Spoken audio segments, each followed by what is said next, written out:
High cutie, তোমরা কেমন আছো সবাই? কি রে, এখানে কি হচ্ছে? তুমি তো ভিডিও চালু করছো না, তাই আমি শুরু করে দিলাম। আচ্ছা ঠিক আছে, তুমি যখন শুরু করেই দিয়েছো তখন তুমি স্টার্ট করো, তুমি শেষ করো। তোমরা মালিহার ভয়েসটা এনজয় করো। আজকে আমার আপু বানাচ্ছে মুন ল্যাম্প। এটা বানানোর জন্য আমাদের একটা বেলুন ফোলানো লাগবে, তারপর আমরা একটু গ্লু নিব। গ্লুটার নাম ছিল ফেভিকল। এটা ফেভিকল না, ফেভিকল। আর আমরা ফেভিকল 1 চা চামচ নিয়েছিলাম। তারপর আমাদের আরো অনেকবার গ্লু নিতে হয়েছে। তোমরা বলতে পারো মোট আমি 3 চা চামচ গ্লু ব্যবহার করেছি।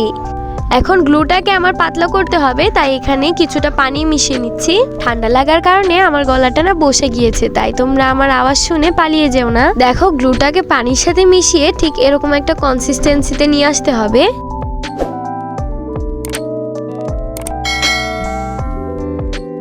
এখন গ্লুর বাটিটাকে পাশে রেখে একটা টিস্যুকে 4 ভাগে ভাগ করেছি। তোমরা চাইলে আরো ছোট করতে পারো। এরকম আমি 4-5টা টিস্যু ব্যবহার করেছি। এখন টিস্যুগুলোকে পাশে সরিয়ে রাখছি। এবার আমরা যে বেলুনটা ফুলিয়ে রেখেছিলাম সেটার সাথে টিস্যুটা লাগাতে হবে। লাগানোর সময় একটা জিনিস খেয়াল রাখতে হবে যে বেলুনের উপর ডাইরেক্ট যেন গ্লু লাগানো না হয়। প্রথমে টিস্যু দিয়ে সেটার উপর গ্লু লাগাতে হবে। এরকম করে সবগুলো টিস্যুই লাগিয়ে দিতে হবে। এখন তোমরা ভিডিওটা আর ব্যাকগ্রাউন্ড মিউজিকটা এনজয় করো, কারণ এখন আর আমার ভয়েসের কোনো কাজ নেই। টিস্যু দিয়ে পুরো বেলুনটাকে মোড়ানোর পর এটা দেখতে ঠিক এরকম লাগছে। এখন এটাকে একদিনের জন্য রেস্টে রাখবো।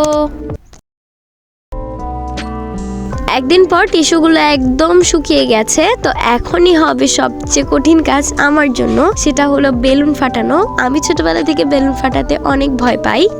তোমরা তো দেখতেই পেলে, যখন আমি প্রথমে আস্তে চাপ দিয়েছি তখন বেলুনটা ফাটেনি। পরে যখন আমি খুব জোরে চাপ দিয়ে ধরে রাখছি তারপর ফেটেছে। বলটা আমি বেশি বড় বানাইনি, কারণ আমার মনে হয় বেশি বড় বানালে আমরা এটা পারফেক্টলি বানাতে পারবো না, আর ওটা দেখতে অত বেশি সুন্দর লাগবে না। আমি জাস্ট আমার ওপিনিয়নটা শেয়ার করলাম। তোমরা চাইলে আরো বড় বানাতে পারো, আবার চাইলে ছোটও বানাতে পারো। এখন তোমরা এখানে যে হোলটা দেখতে পাচ্ছ সেটাকে সুন্দর করে গোল করে কাটতে হবে। বল বা মুন বানাতে শেষ। এখন এই মুনটা রাখার জন্য একটা স্ট্যান্ড বানাতে হবে। তো স্ট্যান্ড বানানোর জন্য প্রথমে আমি একটা ছোট্ট কাগজের টুকরো নিয়ে নিয়েছি। এখন এরকম ছোট ছোট 4টা কার্ডবোর্ড নিয়ে নিয়েছি। তারপরে এই ছোট ছোট কার্ডবোর্ড গুলোর মধ্যে 2টা কার্ডবোর্ডের এক পাশের অংশ ভাবে খুলে নিতে হবে। এখন তোমরা হয়তো ভাবছো এই কাগজটা দিয়ে আবার কি হবে। আরে রুকো জরা, সবুর করো, আগে আগে হোতা হ্যায় ক্যা। এখন আমরা যে কার্ডবোর্ড গুলোর 2 পাশের অংশ খুলে নিয়েছিলাম সেই 2টা কার্ডবোর্ডকে আগে লাগাবো। তারপর যে 2টা কার্ডবোর্ড বাকি আছে সেই 2টা কার্ডবোর্ডকে 2 পাশে লাগিয়ে দিব। আমার কার্ডবোর্ডের পাশে যে পাতলা কাগজটা ছিল সেটা কিন্তু খুব সহজেই উঠে গিয়েছে। তোমাদের যদি না ওঠে তোমরা চাইলে ব্রাউন কালারের পাতলা কাগজ লাগিয়ে দিতে পারো। এখন আমরা যে কাগজের টুকরোগুলোকে খুলে রেখেছিলাম সেই কাগজের টুকরোটাকে 2 পাশে লাগিয়ে দিব গ্লু দিয়ে। এখন তোমরা হয়তো ভাবছো এত কাহিনী করার কি দরকার ছিল, একটা কাগজ ছিঁড়বো তারপর লাগিয়ে দিব। আসলে অন্য কাগজ লাগানোর পর 2 পাশ 2 রকম লাগবে, তো তাই আমি আগে থেকে কাগজ খুলে রেখেছিলাম। এখন এরকম আরো একটা বানিয়ে নিতে হবে। তো তোমরা কি খেয়াল করেছো, এখন আমি যেটা বানালাম সেটার উপরে কিন্তু একটুখানি আরো কাগজ লাগিয়ে দিয়েছি। এবার 2টা কার্ডবোর্ডকে এল শেপের মতো লাগিয়ে দিতে হবে, আর এরকম আরো 2টা বানাতে হবে, অর্থাৎ মোট 3টা বানিয়েছি।